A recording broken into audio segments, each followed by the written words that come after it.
السلام علیکم سامعین، انفارمیٹیو سیریز کے ایک اور ایپیسوڈ کے ساتھ حاضر خدمت ہیں۔ سامعین، آج ہم بات کریں گے قومی کرکٹ ٹیم کے کپتان بابر اعظم کے بارے میں، جن کا یہ تابناک کیریئر بہت ہی اتار چڑھاؤ کا شکار رہا۔ آج ہم جانیں گے کہ بابر اعظم کی زبانی کہ ان کے اس کرکٹنگ کیریئر میں کس طرح کے اتار چڑھاؤ تھے جن کا انہیں سامنا کرنا پڑا، اور ان اتار چڑھاؤں میں انہیں سب سے زیادہ سپورٹ کس کی تھی۔ تو آئیے انہی کی زبانی جانتے ہیں۔ قومی کرکٹ ٹیم کے کپتان بابر اعظم کا کہنا تھا کہ بال پکر سے لے کر قومی ٹیم کے کپتان بننے تک انہیں بہت کچھ برداشت کرنا پڑا، کافی قربانیاں دینی پڑیں۔ اس سفر میں ان کے والد کا بہت اہم کردار تھا۔ جب پہلی بار قومی کرکٹ ٹیم کا کھلاڑی بن کر میدان میں اترا تو مجھے وہ دور یاد آ گیا جب میں بال پکر کے طور پر کام کرتا تھا۔ انہوں نے کہا، میرے خیال میں جنوبی افریقہ کے خلاف جب ہمارا آخری ٹیسٹ میچ تھا، اس وقت پہلی بار میں بولنگ کرنے آیا تھا۔ وہ میرے لیے ایک بہت یادگار لمحہ تھا۔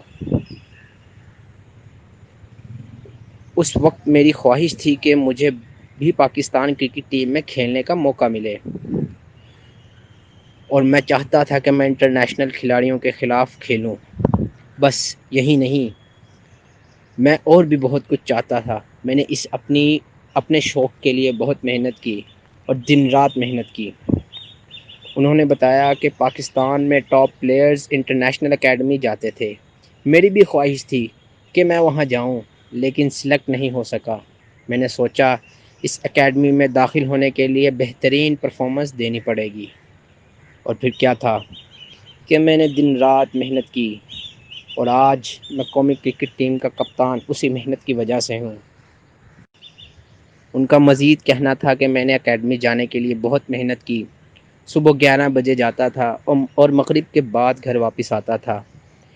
اس وقت پیسے نہیں ہوتے تھے تو کبھی پیدل اور کبھی بس پر سفر کیا تھا۔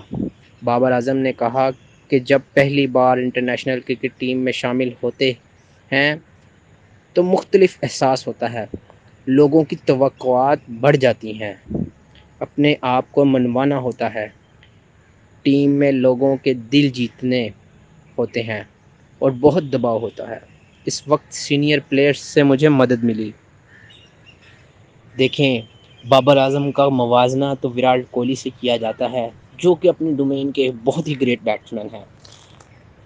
چاہے آپ بھارتی ٹیم کو پسند کریں یا نہ پسند کریں، لیکن یہ ایک فیکٹ ہے کہ وراٹ کوہلی بھی بہت ہی مایہ ناز اور بہترین بلے باز تھے۔ اب جب کہ ان کا پرفارمنس پر ڈکلائن چل رہا ہے، لیکن وہ اپنے عروج پر تھے۔ ان کا بابر اعظم کے بارے میں کہنا تھا کہ بابر اعظم پہلی بار مجھے 2019 کے ورلڈ کپ میں ملے، اور اماد وسیم کے ذریعے یہ ملاقات ہوئی۔ اماد وسیم کو کیونکہ وراٹ کوہلی پہلے بھی جانتے تھے، کیونکہ وہ انڈر-19 ورلڈ کپ ایک دوسرے کے اگینسٹ کھیلے ہوئے تھے، تو انہوں نے کہا کہ اماد تو میرا دوست تھا۔ اس نے کہا بابر میرے سے کچھ بات کرنا چاہتا ہے گیم کے متعلق۔ تو میں نے کہا ٹھیک ہے، ضرور۔ تو میں نے اس وقت اس لڑکے کی آنکھوں میں ایک چمک دیکھی، ایک بہت بڑا ستارہ بننے کی، اور یہی نہیں، اس کی آنکھوں میں ادب تھا، احترام تھا کہ یہ مجھ سے سینئر کھلاڑی ہے۔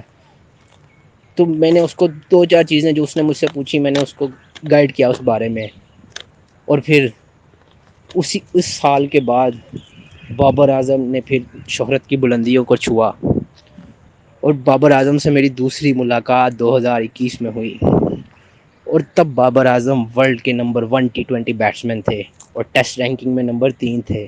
لیکن بابر اعظم جب مجھ سے ملے تو اسی احترام اور ادب کے ساتھ جس طرح وہ مجھ سے 2019 میں پہلی دفعہ ملے، اور تب وہ ابھی اپ کمنگ یا آپ کہہ لیں ایمرجنگ سٹار تھے، اور اب وہ ایک بہت بڑا نام بن چکے تھے۔ ان کا مزید کہنا تھا کہ اسی طرح کے جو کریکٹرز ہوتے ہیں، ان کا ادب اور احترام دوسروں کے لیے ان کو شہرت کی بلندیوں پر لے جاتا ہے، اور بابر اعظم چونکہ کنسسٹنٹلی پرفارم کر رہے ہیں تو ان کے اندر تکبر آ جاتا بھی تو کوئی بڑی بات نہ تھی، کیونکہ انسان جب بلندیوں پر ہوتا ہے نا تو اس کے اندر تھوڑا سا یہ تکبر آ جاتا ہے۔ لیکن میں نے اپنے لیے جو عزت ان کی آنکھوں میں پہلی دفعہ دیکھی تھی، اس میں رتی برابر تبدیلی بھی نہ محسوس کی۔ بابر اعظم کا مزید موازنہ کیا جاتا ہے گریٹ بیٹسمین ڈون بریڈمن کے ساتھ۔ جی ہاں، رمیز راجہ جو کہ ایک مایہ ناز کمنٹیٹر ہیں، ان کا کہنا تھا کہ بابر اعظم اوڈیائی کرکٹ کے ڈون بریڈمن ہیں۔ ان کا یہ تیز ترین 5000 رنز کرنا کسی معجزے سے کم نہیں، اور میرا نہیں خیال کہ بابر اعظم کا یہ ریکارڈ لمبے عرصے تک ٹوٹ سکتا ہے۔ بابر اعظم اپنے بارے میں مزید کہتے ہیں کہ کئی دفعہ ایسا بھی ہوتا تھا کہ کھانا کھانے کے لیے صرف ایک بریانی کا ڈبہ ملتا تھا، اور میں اور میرے والد ہم ساتھ ہوتے تھے، تو میرے والد کہتے تھے مجھے بھوک نہیں ہے، وہ میرے لیے وہ ڈبہ رکھ لیتے تھے، اور میں کہتا تھا میں نے تو کھا لیا ہے، آپ کھا لیں۔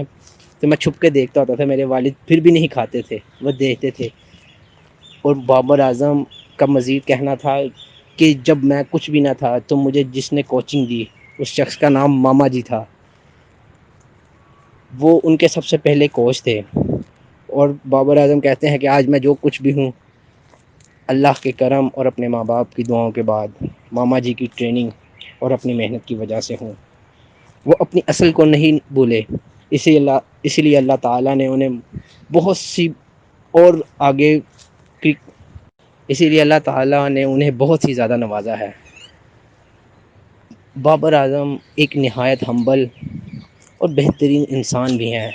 وہ فنڈ ریزنگ کے لیے بھی بہت سے کام کرتے ہیں، جو کہ چپکے سے کرتے ہیں۔ کیونکہ ہم تو جرنلسٹ ہیں، ہمیں اپنے ریسورسز سے پتہ چل جاتا ہے کہ بہت سی آرفنیج کو بابر اعظم سپورٹ کرتے ہیں، اور اپ کمنگ ایمرجنگ کرکٹرز کے لیے بھی بابر اعظم بہت ساری ڈونیشنز دیتے ہیں، جو کہ بہت چھپ کر دیتے ہیں لیکن پتہ تو چل ہی جاتا ہے۔ تو یہ تھی مختصر سی بابر اعظم کی بایوگرافی، کہ بابر اعظم کس طرح ایک بال پکر سے پاکستانی ٹیم میں آئے، اور پھر پاکستانی ٹیم میں آنے کے بعد اپنی پرفارمنس، اپنی انتھک محنت اور لگن سے نہ صرف پاکستانی ٹیم کے بلکہ دنیا کے نمبر 1 بلے باز بنے، اور آج پاکستان کرکٹ ٹیم بابر اعظم کی کیپٹنسی میں تاریخ میں پہلی دفعہ او ڈی آئی کرکٹ میں نمبر 1 پوزیشن پر آئی۔ یہ بھی کسی معجزے سے کم نہیں۔ عمران خان جو کہ کپتانوں کے کپتان مانے جاتے ہیں، انہوں نے بابر اعظم کو اپنے ایک انٹرویو میں ہمارا کپتان کہہ کر مخاطب کیا، اور انہوں نے کہا میں نے اس کو ایز اے بولر اینالائز کیا ہے، اور اس کی ٹیکنیک اس وقت دنیا کی بہترین ٹیکنیک ہے۔ وہ کنسسٹنٹ بھی ہے، اور وہ محنت کرتا رہتا ہے، اور وہ اپنے اندر سیکھنے کی لگن رکھتا ہے۔ اس کو جہاں موقع ملتا ہے، جیسے موقع ملتا ہے، وہ سیکھتا ہے، اپنے ہر سینئر پلیئر کی عزت کرتا ہے، اور یہی چیزیں ہیں جو کہ انسان کو بہت بڑا بنا دیتی ہیں۔ تو سامعین، یہ تھا مختصر سا تعارف۔ اس طرح کی مزید انفارمیٹیو ویڈیوز سننے کے لیے ہمارا چینل سبسکرائب کریں، اور ہم اپنی رائے سے آگاہ کریں۔ شکریہ۔